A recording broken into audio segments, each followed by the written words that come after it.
Tan Malaka lahir di Nagari Pandam Gadang, Sumatera Barat tanggal 2 Juni tahun 1897. Nama aslinya Sultan Ibrahim.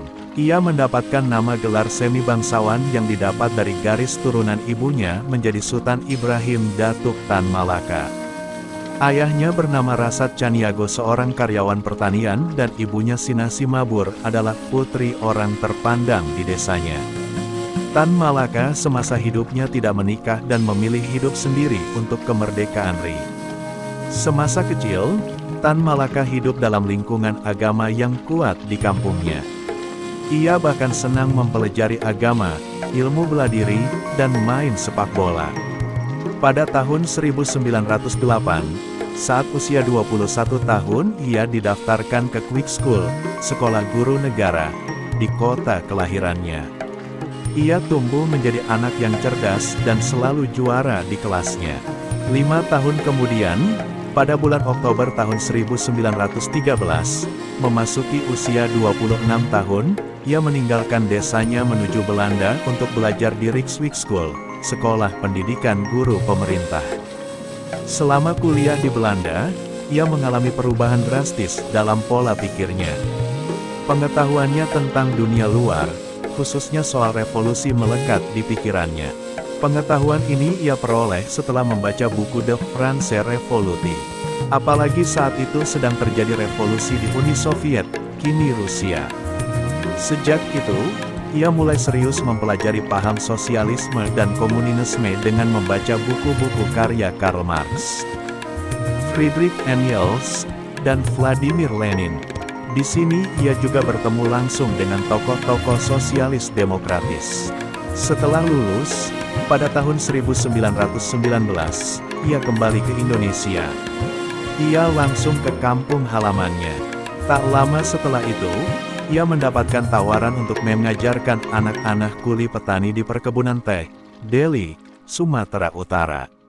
Ia mengajarkan bahasa Melayu. Selain sebagai guru, ia juga aktif membuat pamflet perlawanan terhadap kolonial Belanda.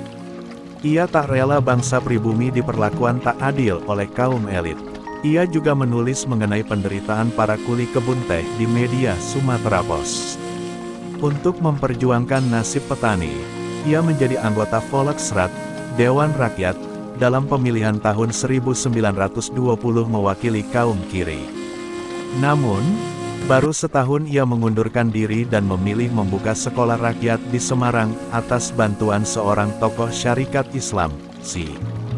Di sini juga bertemu dengan tokoh-tokoh pergerakan lainnya, seperti KH Agus Salim dan Hos Cokroaminoto. Di tengah kesibukannya mengajar, ia tidak melupakan menulis artikel dan buku.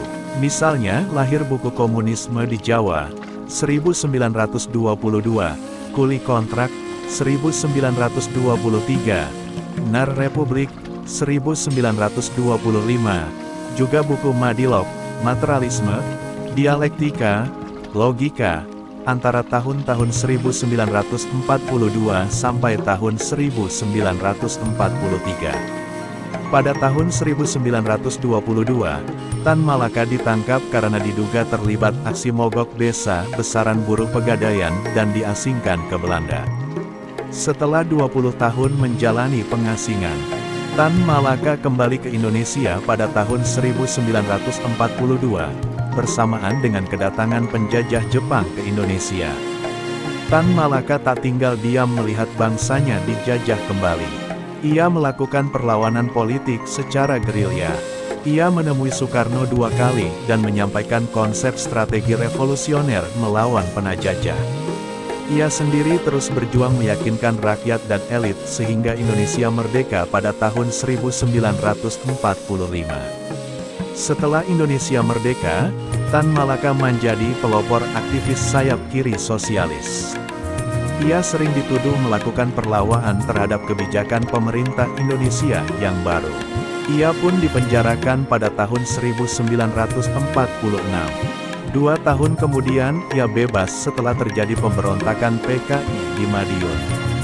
Melihat kondisi pemerintah baru yang belum stabil, Tan Malaka merintis pembentukan Partai Murba, tanggal 7 November tahun 1948 di Yogyakarta. Setelah itu, Tan Malaka menuju Kediri untuk mengumpulkan sisa-sisa pemberontak PKI untuk membentuk pasukan gerilya pembela proklamasi. Pada tahun 1949, ia dan anak buahnya ditangkap dan ditembak di Kediri.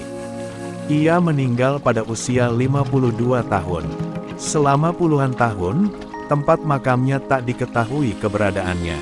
Pada 2007, seorang peneliti Belanda Harry Poeze menemukannya di Desa Selopanggung, Kecamatan Semen, Kabupaten Kediri, Jawa Timur. Pihak keluarga meminta jasad Tan Malaka dipindahkan ke tanah kelahirannya. Pemulangan jasadnya dimulai dan Tan Malaka dimakamkan di Nagari Pandam Gadang, Kabupaten 50 Kota, Sumatera Barat. Terima kasih semuanya. Mungkin cuman ini yang bisa dapat saya sampaikan, kurang lebihnya mohon maaf. Sampai ketemu di updatean selanjutnya ya. Semoga bermanfaat, dan jangan lupa di subscribe ya.